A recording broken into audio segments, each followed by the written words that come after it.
Hello, everybody. I'm Stephanie. And I'm Georgianna. And this is Wholehearted Loving, where we teach you simple tools to grow the muscles you need to be with big feelings and overwhelming sensations in your body. Whether you have active challenges in your life or relationships, or whether you're just here to learn to be kinder to yourself, we pull out all the little things that make life feel better, the things that give you a sense of hope and direction. So if you're too hard on yourself or on others, if you want to feel real, deep connection in your life and relationships, even if you want to reprogram your inner critic while you're sleeping, this is a great place to be. So welcome, and we hope this episode brings you just the tidbit you needed today. Enjoy the show.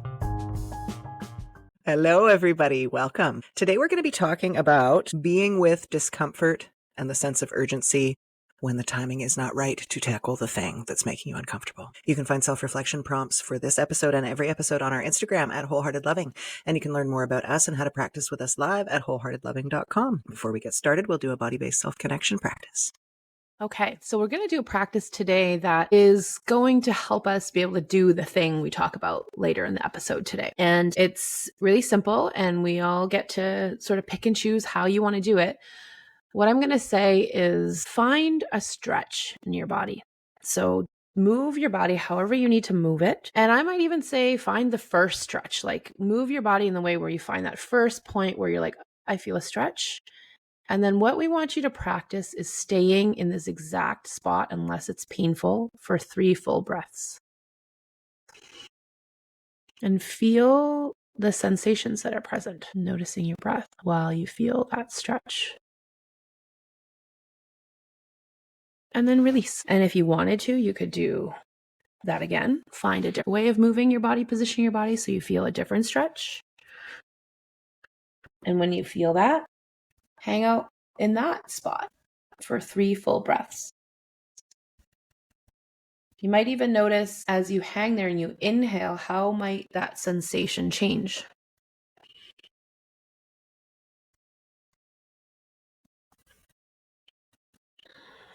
And then, because I like the number 3, let's do that one more time because I'm going to add a little bit more context here, I think. Yes.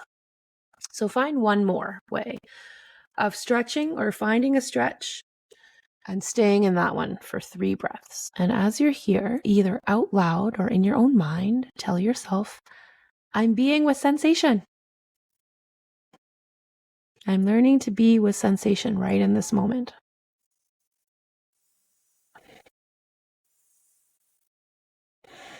And then that's it. And afterwards, you could say to yourself, I survived. I survived feeling. I survived feeling for 9 breaths. And I probably practiced feeling for 9 more breaths than I typically would have. And this is what adds an extra penny or 9 pennies in your bank account of your ability to be with sensation, which is often what's hard for us when we feel discomfort. And we either want to avoid the discomfort by stepping away from something, or we want to avoid the discomfort by leaning right in and trying to find resolution immediately, is we don't know how to be in discomfort for long enough. We don't know how to be in the type of discomfort that leads to a better outcome. Yeah. Often we actually have a lot of experience being with discomfort, but it's sort of this autopilot protective kind of behavior that has us feeling uncomfortable and gives us an outcome that actually doesn't better our life. Yes, I've got a friend who doesn't like stretching. It feels bad to her. Mm-hmm. And I love the feeling of stretching. It feels good to me. So in the past, if we'd done this exercise, I would have been shifting around into whatever stretch feels the best. And when I hit one that didn't feel ideal, I would have shifted it. But here we're practicing noticing what feels. Yeah. Noticing. Right? So I did a stretch that felt good in my arms and shoulders, and I noticed some discomfort in my middle back. And in the past, I would have just shifted till I felt good and comfortable. But this time I'm practicing breathing and being with that sensation in my back and just noticing it. Yes. And I love that you name this because essentially here are 2 different body practices that help us grow 2 different muscles.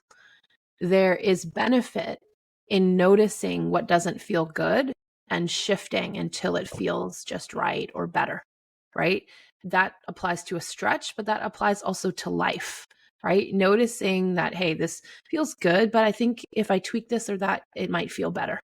All right. There's also great benefit in learning the skill of, okay, this doesn't feel ideal. It doesn't feel the best. It might actually feel not great, but I've assessed and it's not an emergency. I'm not harming myself.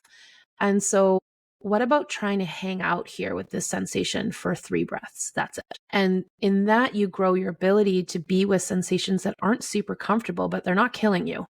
Right? They're not even doing anything remotely close to that. And that's what I find with stretching is my experience, and also watching other people stretch, is often we move very quickly with our stretching. We feel a stretch and we notice, oh, I felt a stretch, and then I move a little bit more, or, oh, I want to find, like you said, the best stretch or the stretch that feels most relieving. And this is why here I just recommended find the first moment where you feel a stretch.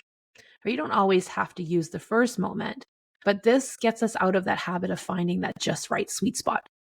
And If solving you, all the problems right? before they can solve themselves. Yeah. So if you wanted to practice this and you want to find your sweet spot and then spend 3 breaths there, that's excellent too. It's not that that's not a good thing to practice, but seeing as it's already pleasant or sort of nice for you, see if you can really let that sensation like come alive for you. Feel that even more, feel that 5% more or 25% more than you typically would pay attention. Right. And I really have felt that growing this muscle helps people be able to sit in some other moments in life that feel sort of yucky without feeling like they have to change the situation immediately. Totally. This makes me think of growing the pause and the capacity to lean back and to not take up all the space with anxiety. Just some of the space. Let anxiety be there. But what if it didn't have to take up all of the space? That's right.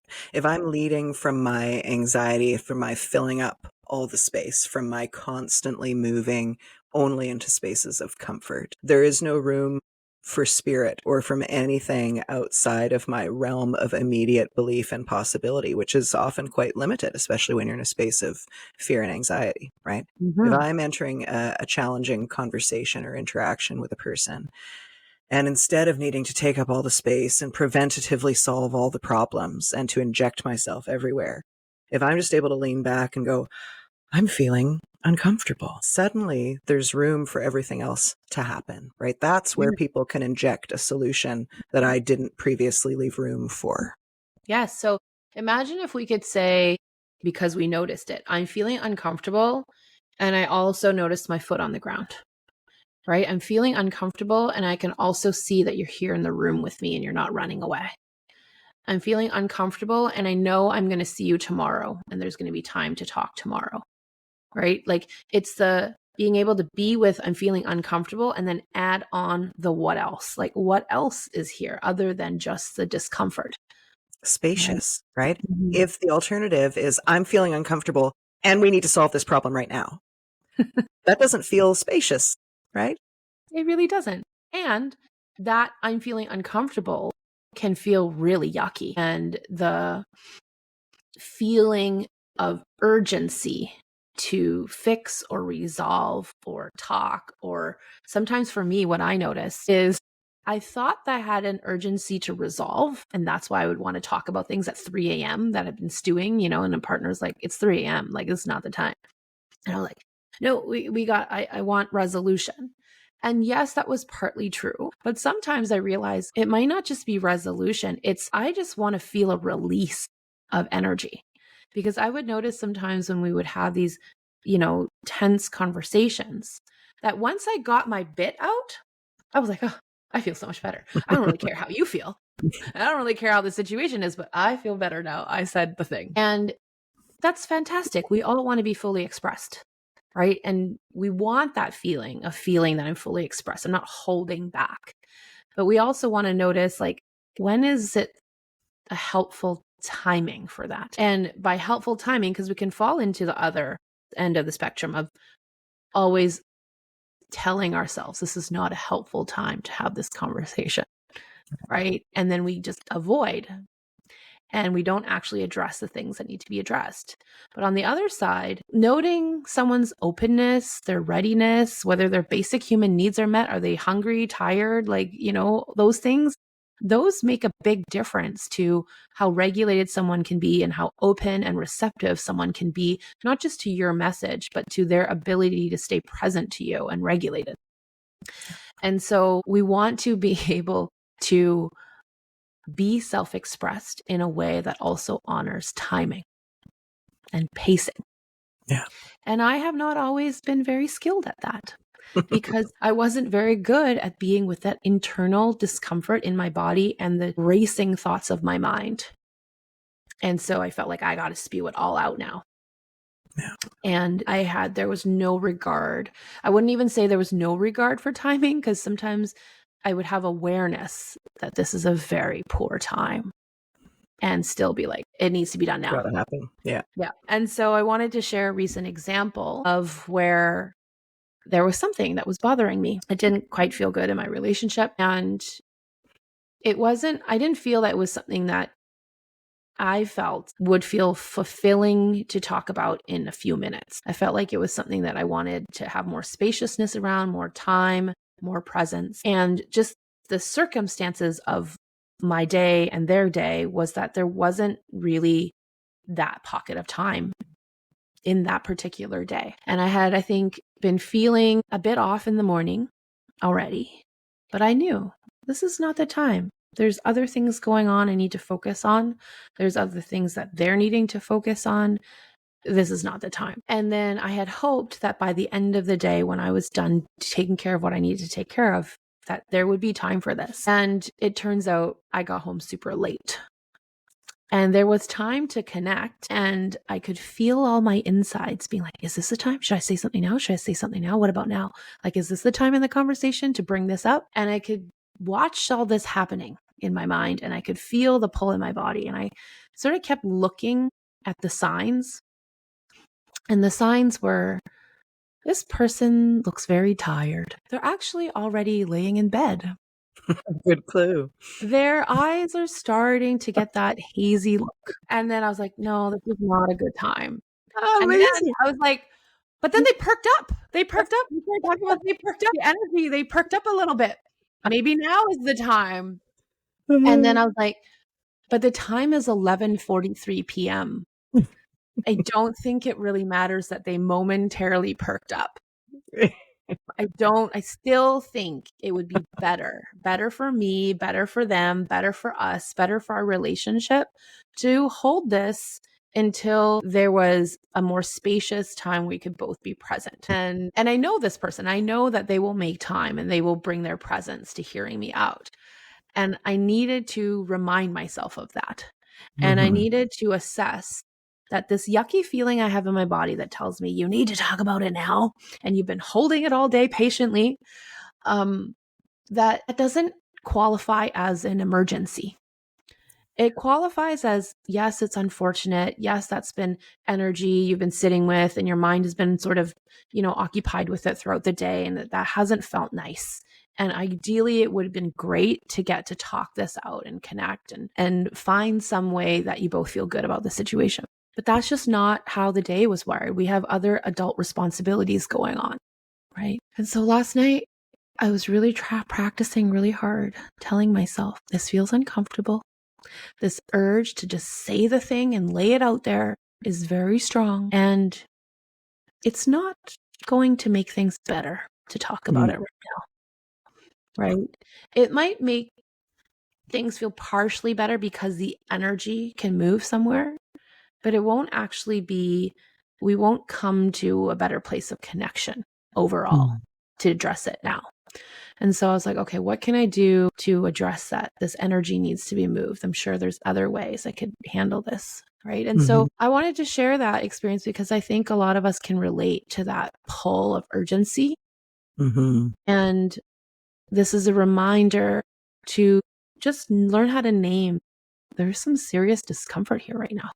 And it feels very hard to hold this because there's all these parts inside me that just want to lay it out right now. And I can see there's enough signs and clues and also past history that tells me that this isn't going to make it better for us.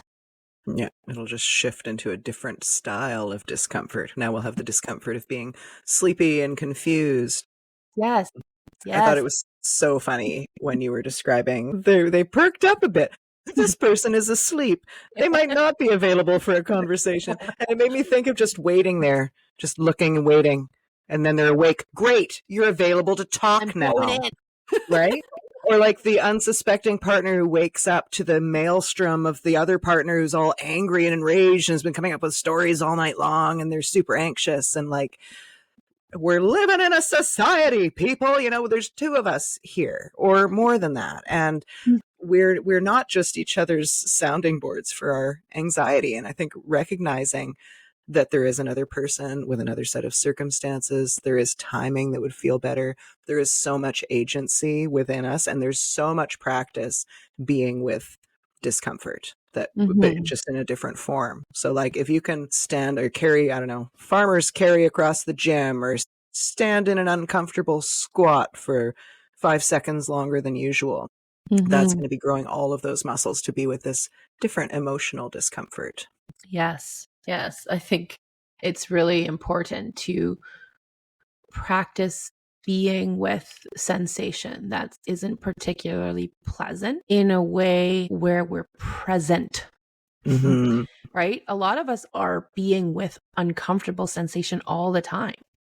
We're not very present. We're not very, it's not a very intentional practice. We might just say, my life sucks and I feel gross. Yeah. Just right? gritting our teeth and bearing it. That's not actually building your capacity to be with discomfort. Yeah. This And is very the different. conscious attention to it, right? So like if you notice that you're in a pattern with your partner or someone in your family or a friend where you're constantly chomping at the bit to get your anxious message across or to have some control of the situation. And if you pair that with one small conscious practice a day where you create a circumstance of slight physical discomfort for yourself, bearable but uncomfortable, and you practice that diligently. And then you notice on purpose that you're doing this in order to grow your capacity to have this feeling of discomfort with your friend. Like adding that intentionality into it will just make all the difference in the world. Yeah, it changes everything. You start believing I am someone who is able to be with discomfort.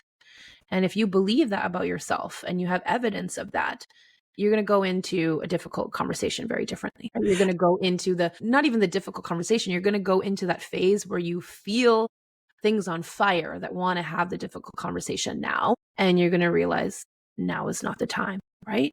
It could be a different protective pattern that says it's never the right time. And practicing being with discomfort in this way, practicing being with the sensation of the stretch in the way that we walked us through earlier is also important because it's growing your identity of I am someone that can be with discomfort. So even though my old programming tells me I would be more uncomfortable to never talk about this again, I know that for the sake of our relationship, it would be better for us to address this. And so I'm going to lean in a little sooner, or I'm going to hang a little longer in the conversation, right? So we all have different things to practice based on what is the opposite of our old protective pattern. Yeah.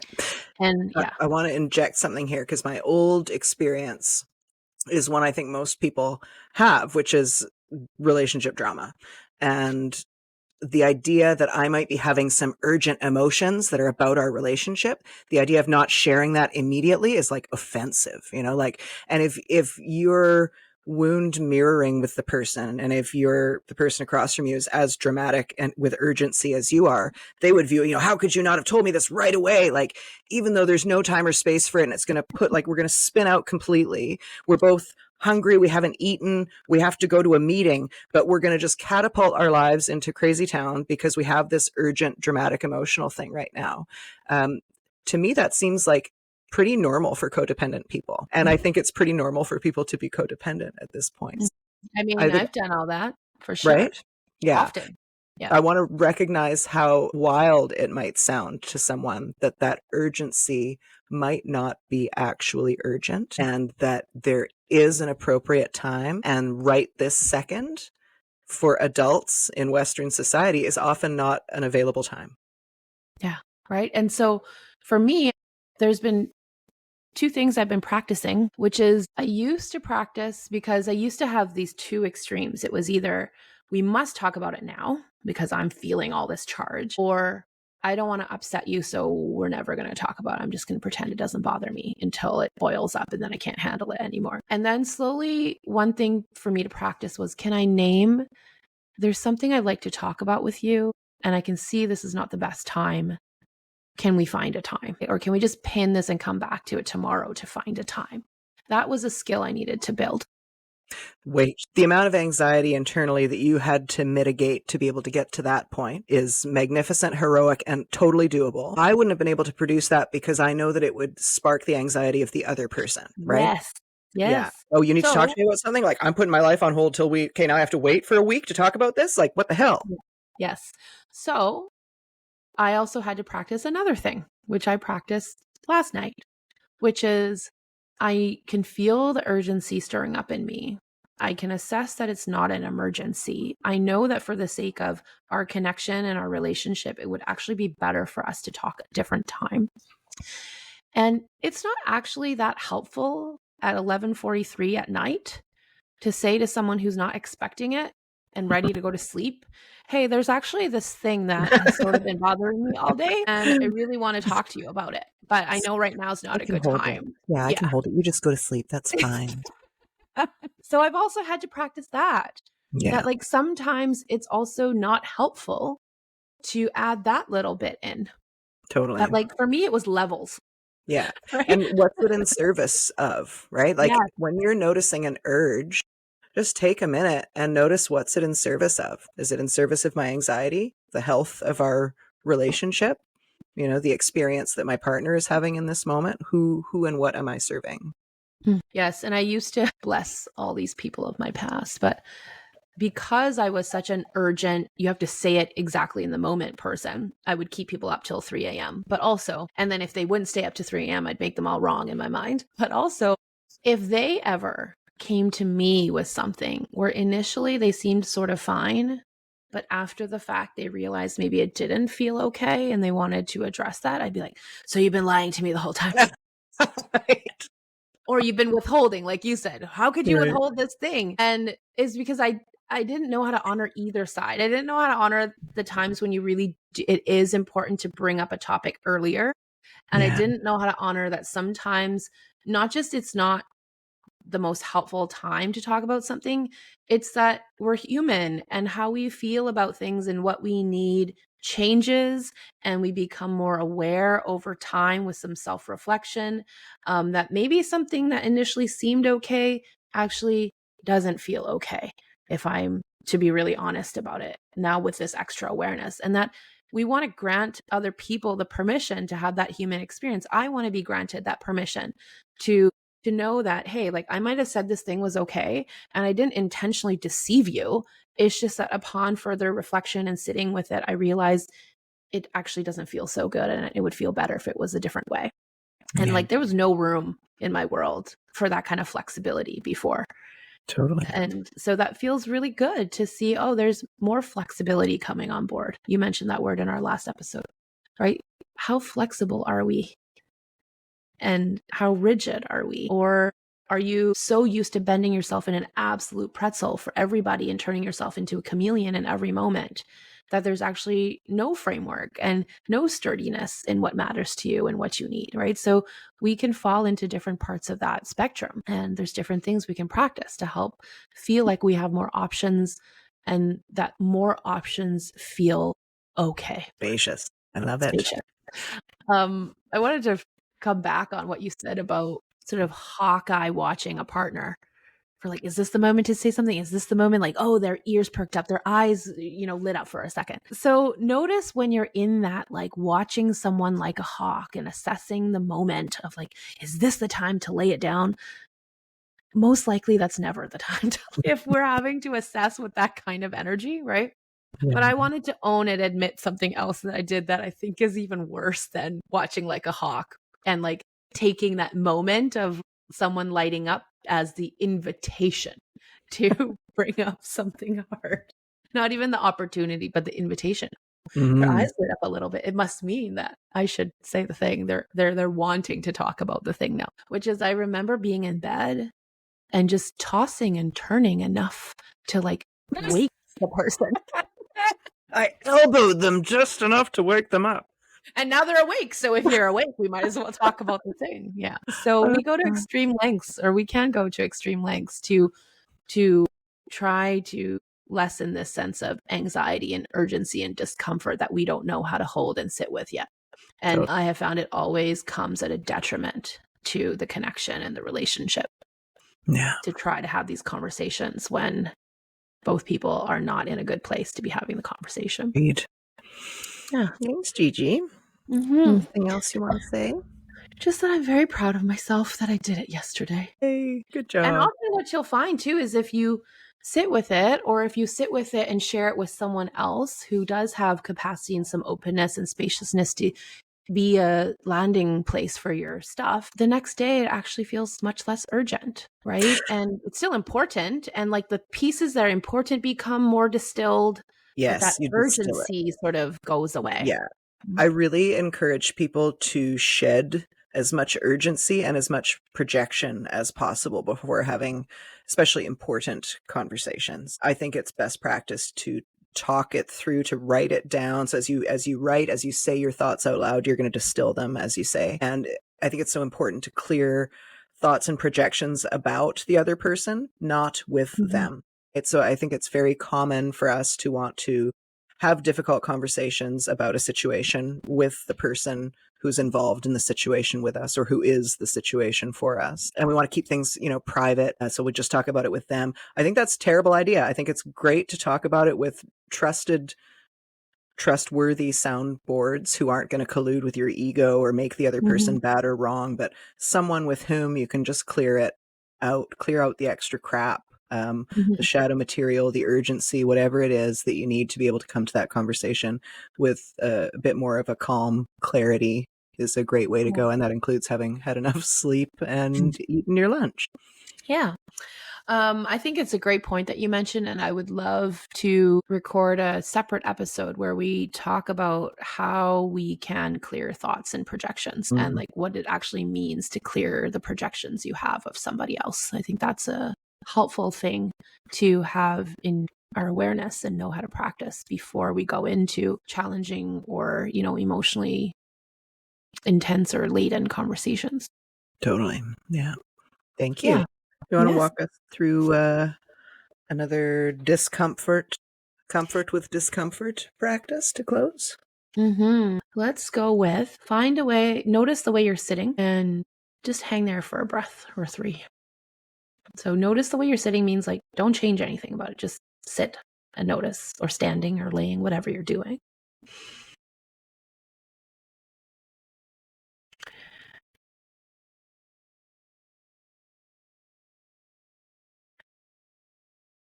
And now change it.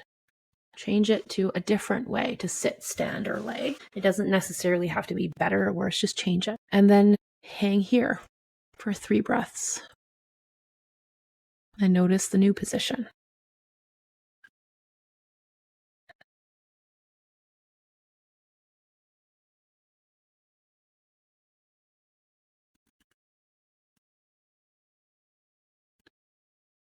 And then just notice what was different, decent, different, worse, different, a little bit better, or different, much better about either one, right? So I noticed right away different, better was like feeling the pressure of my hands on my legs. Different, not as nice was I felt a twitch in my eye. I notice how great I am at being uncomfortable physically in service of laziness or in service of having other interests. If I'm going to sleep or sitting, I can just find a slightly uncomfortable position that serves my need in the moment to like lean forward into my microphone. Now that I have to stay here for 3 breaths, I'm like, dang, I wish I'd chosen a different position. I think that's the beauty of the 3 breaths. Now that I got to stay here, I realize it actually doesn't feel so good. Well, and it brings so much more consciousness to the moment, like just practicing that silly thing every now and again for, a while. We've been doing this for a few years. It makes a huge difference. I was going to sleep the other night and it was fine. Like I was comfortable enough, but I knew, and I was in that liminal sleep thing where like, I really am almost asleep, but I could reach over to grab this pillow to hug, but no, it's fine. And then I was like, no, you're practicing being more comfortable. So I grabbed the pillow and it was so much more comfortable. Like, then these are things that just wouldn't have occurred to me in the past. And it's having great unfoldings in every area of life. And I want that for everyone who's listening. Yes. I mean, I had to practice this, a number of years ago with a simple act of peeing. Because, I could hold it and do the thing and do the next thing and be fine. No major urgent, whatever. And I'm not talking about like holding it to major discomfort, but just like, oh, I could do that later. And I made a conscious practice of I'm going to check in every time I start feeling, I think I could pee now. I'm just going to go. Like, no questions, just go. And it seems ridiculous. And at the same time, that really changed a lot for me. And I noticed I feel so much better doing the next thing and so much more present for the next thing. And sometimes I'll fall into that again of, well, it'd be fine. Also because I don't love public bathrooms, like I'm sort of grossed out by them. So sometimes that plays a factor. But like sometimes I'm on that precipice, like you can tell this is a choice point moment. I'm either going to go or I'm not. And I try to fast forward a little bit of how will that next activity feel if I haven't gone to the bathroom now? And I think that question, and you don't have to use it in a bathroom situation, but how will the next hour, week, day, week, month, 6 months of my life feel if I make this choice now to go this way or that way? Yeah. Like that's looking more in service of what more of our deeper desires are. That's looking beyond what's maybe the best feeling thing in this moment, even though the best feeling thing in this moment could be to go pee. But like sometimes that isn't enough to make me want to do the thing. But when I expand, I'm like, how will this feel if I like have this meeting for another hour and a half or this drive for another 2 hours and not? I'm like, actually, I really like feeling good these days in my body. Yeah. I don't really enjoy feeling uncomfortable anymore. Like, let's take care of this. Yeah. And like, yeah. It's one of these beautiful tools. So this is one we use immediately when we start a group with people. Our first homework assignment will usually be pee when you have to pee and drink water when you're thirsty. And part of the beauty of that is that it centers ourself in a way that has such ripple effects in our lives. And it centers ourselves in a way where only we have the information, right? No one can know that we have to pee. We're the only ones who can know that for ourselves, or when we're thirsty, right? And we're the only ones who can resolve that for ourselves. No one can pee for us. And that's why it's such a beautiful, simple tool, because you're the only one who can know it. You're the only one who can address it, and you can. Yes. And you can. And like, it's symbolic of so much more, right? It's really like, I have my own back. I am present and aware enough to notice what's going on with me, and I will have my own back to take care of what needs to be taken care of. Yeah. And it's also something people won't really argue with, right? It's one of those things where you can assert yourself and no one's going to say like, you can't or shouldn't go pee. You get to say, I have to go to the washroom, and everyone just agrees. Good or practice. If they don't agree, what then? Like, Sure. Yeah. And so when people come and they're really down on themselves, feeling like I can't seem to get it together to like go after what I want in life, or I can't seem to figure out why I get constantly treated poorly, or I don't trust myself to choose the right situations and partners. And that all feels very overwhelming. And what they don't realize yet is a practice like this of noticing when I need to pee or drink or sit down or lay down, and then actually doing it is what builds that I have my own back. So now it doesn't actually destroy me and send me into a huge panic or shutdown when life doesn't go the way I'd hope it to go. I actually know how to handle those moments. I trust myself to notice how I feel and give myself what I need, or to get what I need from the people who can give it to me. Woo-hoo. And life is totally different after that. Yeah. Yep. The before and after. Yeah. Yeah. Thanks, So, Gigi. Yes. Okay. Well, I think I just really love that there's such simple things to practice that make a huge difference in our lives. And for most of us, I think it's relationally, like if we could have relationships and feel in relationship with ourselves in a way that felt easeful and fulfilling, we would be significantly happier. Yes. And so it excites me even more that the simple practice of hanging out in a stretch for 3 breaths, or hanging out in one position for 3 breaths and then changing it to something else for 3 breaths, and then noticing what was different, neutral, different, worse, different, better, can have that much of an impact on our relationships. That is so awesome to me. That makes me very happy. Yeah, me too. Magic. Totally. In the thing that's so not magic. Yeah, super practical, very earthy. Okay. Well, then that's it for this week, yeah? That's it. That's it. Okay. Thank you guys for being here. As always, please do like, follow, and subscribe. And if anything we've said here today has been helpful, please share with somebody that you care about. We'll see you next time. Share like this. Share like that. Bye.